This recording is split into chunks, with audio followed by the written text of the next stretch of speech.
പ്രിയപ്പെട്ട പ്രേക്ഷകർക്ക് സ്വാഗതം. ഇത് ബ്ലാസ്റ്റേഴ്സ് സോക്കർ. ഇന്നാണ് കേരള ബ്ലാസ്റ്റേഴ്സും ഒഡീഷ എഫ് സി തമ്മിലുള്ള വാശിയേറിയ പോരാട്ടം നടന്നത്. ഇതുവരെയും കലിംഗ സ്റ്റേഡിയത്തിൽ വെച്ച് ബ്ലാസ്റ്റേഴ്സിന് വിജയിക്കാൻ സാധിച്ചിട്ടില്ല എന്നുള്ള ഒരു ചരിത്രം ബ്ലാസ്റ്റേഴ്സിന് ഇന്നും മാറ്റാനായിട്ട് സാധിച്ചിട്ടില്ല. എന്നാലിപ്പോൾ കേരള ബ്ലാസ്റ്റേഴ്സ് ഇന്നത്തെ മത്സരം 3-2 വിജയിക്കേണ്ടതായിരുന്നു. പുതുചരിത്രം മൈക്കൽ സ്റ്റാറേയും സംഘവും എഴുതേണ്ടതായിരുന്നു.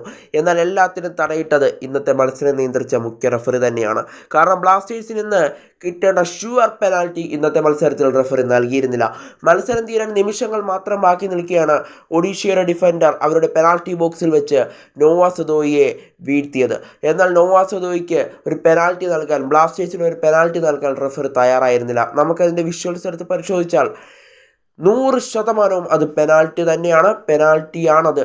നിങ്ങൾക്കും അത് കണ്ടാൽ തന്നെ മനസ്സിലാകും. അതിൻ്റെ ദൃശ്യങ്ങൾ നമ്മളിവിടെ ഉൾപ്പെടുത്തിയിട്ടുണ്ട്. എന്തായാലും ഇപ്പോൾ ബ്ലാസ്റ്റേഴ്സിന് റഫറിയെ പെനാൽറ്റി നൽകിയിരുന്നില്ല. അതുകൊണ്ട് തന്നെ ബ്ലാസ്റ്റേഴ്സിന് ഇന്നൊരു വിജയമാണ് കൈവിട്ടു പോകുന്നത്. എന്തായാലും ഒരു പുതുചരിത്രം ബ്ലാസ്റ്റേഴ്സിന് ഇന്ന് രചിക്കാമായിരുന്നു. ആ പെനാൽറ്റി ലഭിച്ചിരുന്നുവെങ്കിൽ. എന്തായാലും കേരള ബ്ലാസ്റ്റേഴ്സിൻ്റെ റഫറി ഇന്നത്തെ മത്സരത്തിൽ സമനിലയിൽ കുരുക്കിയെന്ന് മാത്രമേ പറയാനായിട്ട് സാധിക്കുകയുള്ളൂ. എന്തുകൊണ്ടും ബ്ലാസ്റ്റേഴ്സിന് ഷുവറായി കിട്ടേണ്ട പെനാൽറ്റിയാണ് ISL ഈ റഫറി കാരണം ബ്ലാസ്റ്റേഴ്സിന് നഷ്ടമായത്. ഒരു വിജയം കൂടിയാണ് ബ്ലാസ്റ്റേഴ്സിന് നഷ്ടമായത്.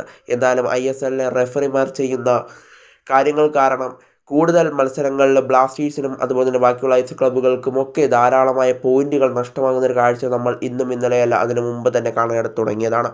എന്തായാലും ഈ റഫറിങ്ങിനെതിരെ ശക്തമായ ഒരു സംവിധാനം വന്നാൽ മാത്രമേ ISL പച്ച പിടിക്കൂ എന്നുള്ള കാര്യം ഉറപ്പാണ്.